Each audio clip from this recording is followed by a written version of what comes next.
Pemirsa, Kepolisian Daerah Aceh menggelar apel operasi keselamatan Rencong tahun 2019. Gelar apel tersebut dipimpin langsung oleh Kapolda Aceh Irjen Polisi Rio S. Jambak. Acara tersebut berlangsung di halaman Polda Aceh Senin pagi tadi.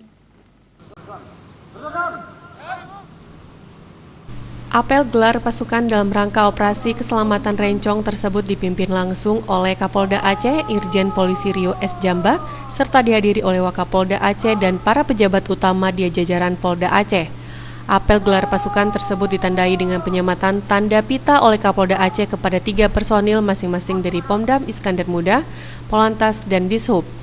Dalam amanatnya, Kapolda Aceh mengatakan kondisi dan perkembangan situasi keamanan dan keselamatan berlalu lintas di Aceh masih menunjukkan tingginya angka kecelakaan lalu lintas di jalan raya.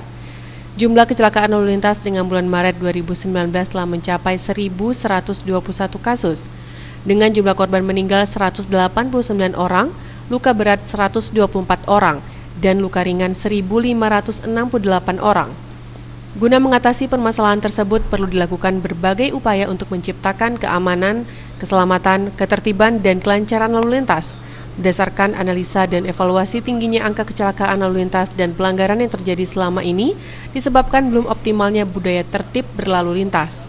Untuk mewujudkan kondisi yang diharapkan tersebut, salah satunya diimplementasikan dengan menggelar operasi kepolisian mandiri kewilayahan.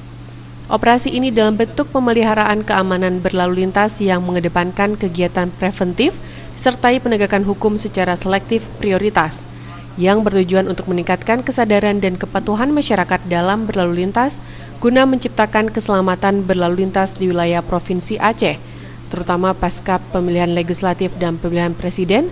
Selain itu juga sebagai upaya cipta kondisi menjelang pelaksanaan bulan suci Ramadan 1440 Hijriah. Operasi tersebut dilaksanakan selama 14 hari ke depan, terhitung mulai tanggal 29 April sampai dengan 12 Mei 2019 mendatang. Tim Liputan Aceh TV.